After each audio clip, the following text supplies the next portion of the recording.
ग्रहों का ऐसा अद्भुत संयोग रातों रात बनाएगा धनवान।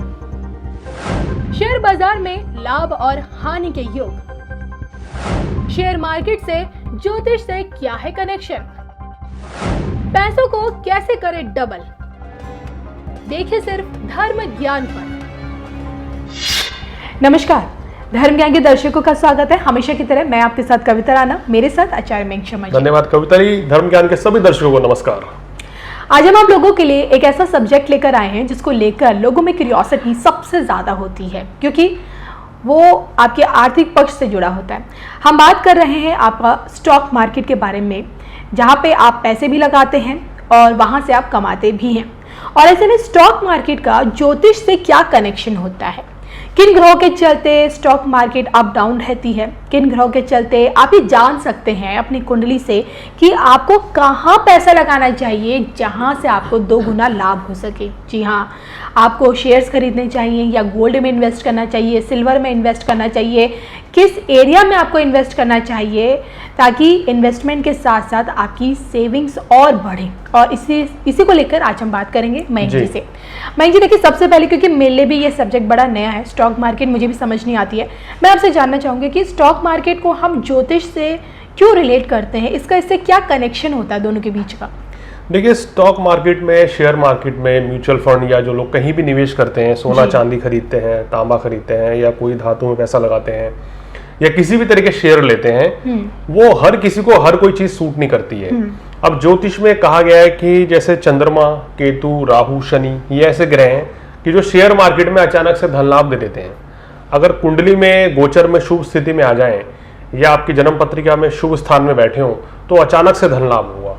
ऐसे ही कुंडली का पंचम भाव जन्म पत्रिका अष्टम भाव और जन्म पत्रिका एकादश भाव बड़ा इंपॉर्टेंट होता है। ये तीनों भाव अचानक से धन लाभ के होते हैं, यानी कि हमें अचानक से धन लाभ कहीं से होगा, हमें कोई लॉटरी लग जाएगी या कहीं हम पैसा निवेश करते हैं तो वहां हमें 2-3 गुना लाभ मिलता है। ये पंचम, अष्टम और एकादश भाव, अगर इस भाव के स्वामी आपकी कुंडली में मजबूत हैं, इस भाव के स्वामी मित्र के साथ केंद्र में बैठे हैं या अपने ही भाव में बैठे हैं, तो आपको अचानक से धन लाभ की प्राप्ति होगी। या आपकी कुंडली में पंचम भाव में, अष्टम भाव में, 11वें भाव में शुभ ग्रह बैठे हैं तो अचानक से बड़ा लाभ मिलेगा। देखिए, ज्योतिष में 11वें भाव में कहा गया है अगर वहां शनि, राहु, केतु, सूर्य, मंगल बैठा हो तो लाभ 4 गुना बड़ा मिलता है जी।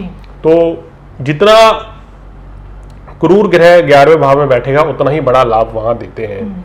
बाकी जो और ग्रह है 11वें भाव में सामान्य लाभ देते हैं। ऐसी अष्टम भाव जो होता है अचानक से धन लाभ का है, वहां पे अगर शुक्र बैठा है, शनि बैठा है, बुध बैठा है तो ये आपको अचानक से धन लाभ दे देंगे। अचानक से कहीं से संपत्ति मिल जाएगी, अचानक से कहीं से आपको पैसा मिल जाएगा, रुका हुआ पैसा, फंसा हुआ पैसा वो आपको मिल जाता है। तो अचानक से धन लाभ के योग आपकी कुंडली में होने चाहिए, तभी आपको शेयर मार्केट में लाभ मिलेगा, तभी आपको म्यूचुअल फंड में या किसी भी तरह के आप कहीं फंड्स में निवेश करते हैं तो आपको लाभ मिलेगा। अगर ये भाव कुंडली में कमजोर है तो फिर आपको लाभ नहीं मिलेगा।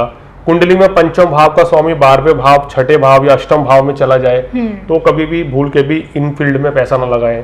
11वें भाव का स्वामी 8वें भाव में चला जाए या 8वें का स्वामी अगर 12वें में चला जाए तो भी आपको अचानक से धन लाभ नहीं होगा और कहीं पैसा निवेश नहीं करना चाहिए। अन्यथा आपने बहुत से लोग देखे हैं जो लाखों रुपए के शेयर ले लेते हैं लेकिन वो डूब जाते हैं, और बहुत से लोग 10-20 हज़ार के शेयर लेते हैं, उससे लाख रुपए कमा लेते हैं। तो ये कुंडली के योग जो है वो हमें बताते हैं। जिन व्यक्ति की कुंडली में राहु अनुकूल है, केतु अनुकूल है, बुध अनुकूल है, शेयर मार्केट का कारक बुध है, तो समझ लीजिए कि आपका जो है आपको अचानक से धन लाभ होगा।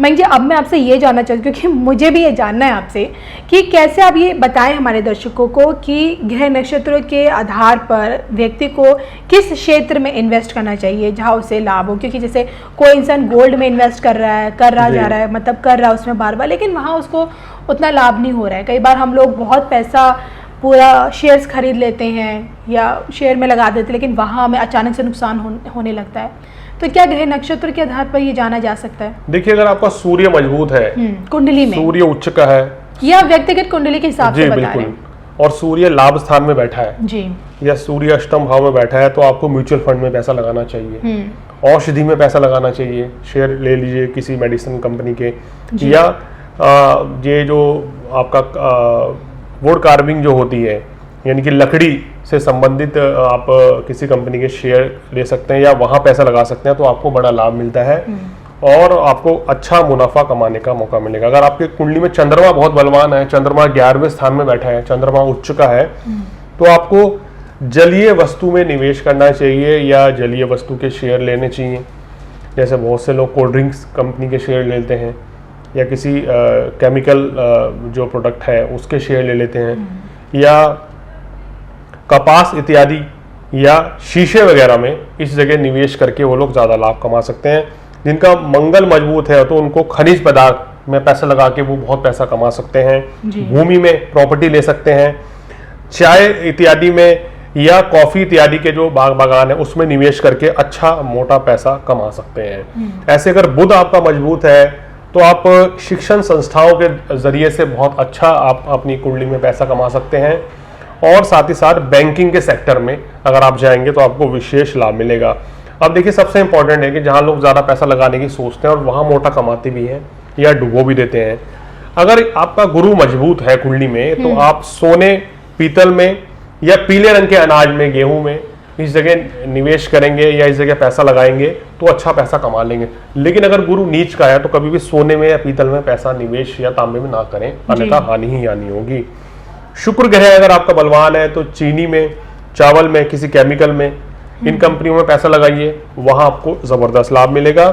शनि बलवान है तो कोई लोह अयस्क की कंपनी में जो लोहे का काम करती हो उनका शेयर हो, पेट्रोलियम में पैसा लगा दीजिए, चमड़ा में या किसी काली वस्तु में, तो यहां आपको लाभ देगा। अगर आपका केतु बलवान है तो अगर आपका राहु बलवान है तो राहु बलवान होने से आपको लोहे से संबंधित कार्यों में पैसा लगाना चाहिए या औषधि में पैसा लगा दीजिए। अगर आपका केतु बलवान है कुंडली में तो आप यह कि म्यूचुअल फंड में, शेयर मार्केट में पैसा लगाएं, और खासकर जो हम देखते हैं कि स्टेशनरी वगैरह के काम है, इस काम में पैसा लगाएंगे तो आपको बड़ा जबरदस्त लाभ मिलेगा जी। और जिन लोगों का चंद्रमा जैसे बलवान होता है तो उनको हमें कहते हैं कि अगर आप चांदी में निवेश करें तो उनको भी काफी फायदा देखा गया है। तो अगर आपके कुंडली में ये ग्रह कमजोर है और 11वां भाव भी कमजोर है, 8वां भाव भी कमजोर है, तो कभी भी कहीं भी पैसा निवेश ना करें। आप कहीं भी म्यूचुअल फंड कहीं भी निवेश करेंगे, किसी कंपनी में निवेश कर देंगे या कहीं भी पैसा लगाएंगे, शेयर मार्केट में लॉटरी खरीद लेंगे तो नहीं लगेगी, उल्टा आपको नुकसान ही नुकसान हमेशा रहेगा। तो शेयर मार्केट में सफलता के लिए सबसे इंपॉर्टेंट ग्रह जो है राहु कहते हैं कि राहु अगर आपके एकादश भाव में है और शनि बैठ गए वहां, शुक्र बैठ गए, तो अचानक से बहुत बड़ा लाभ आपको होता है। ऐसे व्यक्तियों को कम पैसा लगा के बड़ी मोटी तादाद में लाभ देखा गया है। अगर आप अपनी कुंडली में राहु को मजबूत करेंगे तो आपको इन चीजों में निवेश करके बड़ा फायदा मिलेगा। जैसे अगर आपकी कुंडली में राहु अच्छी स्थिति में है तो आप गोमेद भी धारण कर सकते हैं, जिससे कि आपको अचानक से धन लाभ प्राप्ति के योग बनेंगे। और राहु के बीज मंत्र ओम राहवे नमः, इस मंत्र का जाप करें डेली 108 बार, तो आपको म्यूचुअल फंड में या इस तरह से कहीं निवेश करके पैसा आप कमा सकते हैं। दूसरी बात यह कि आप बुधवार और शुक्रवार के दिन मछलियों को आटे की गोलियां बनाकर खिलाएं, जिससे राहु मजबूत होता है, शनि मजबूत होता है और आपके सभी कार्य पूर्ण होंगे। दुर्गा चालीसा का पाठ करेंगे तो भी अब ये आपके सभी कार्य पूर्ण होंगे, तो आपको विशेष लाभ मिलेगा और शेयर मार्केट वगैरह में हमेशा फायदा होगा। देखिए, शेयर मार्केट है, म्यूचुअल फंड्स है, लोहा खरीदना, सोना चांदी खरीद के रखना, जेवरात खरीदना, वो शुभ माना जाता है। लेकिन मेरा अपना खुद का मानना है, कभी भी जुए या सट्टे में पैसे लगाना नहीं चाहिए, क्योंकि वो कहते हैं कि जब भी हम जुए या सट्टे में पैसे लगाते हैं जी, तो वो सीधा सीधा हम अपने घरों को कमजोर कर रहे हैं। गलत तरीके से पैसा कमाना ये बिल्कुल सही नहीं है। अगर आप किसी कंपनी में निवेश करते हैं, लॉटरी लेते हैं, इस तरह का इन्वेस्टमेंट करते हैं, तो वो एक सही पक्ष है। लेकिन जुआ या सट्टा, इससे हमेशा दूर रहना चाहिए और इन चीज़ों में कभी भी निवेश नहीं करना चाहिए, अन्यथा वो आपको लंबे समय तक फायदा नहीं देता है और आपकी कुंडली में ग्रहों को भी कमजोर कर देता है। बिल्कुल। तो ये हमने मयंक जी से जाना है कि किस प्रकार से आप इन तरीकों से, ज्योतिष के ये वो तरीके हैं जो आपको बताते हैं आपके ग्रह नक्षत्र के आधार पर कि आपको किस जगह कहाँ पैसा लगाना चाहिए ताकि वहाँ से आपका रिटर्न भी दोगुना आए। चलिए, इसी के साथ मुझे और मयंक शर्मा जी को दीजिए इजाज़त। नमस्कार।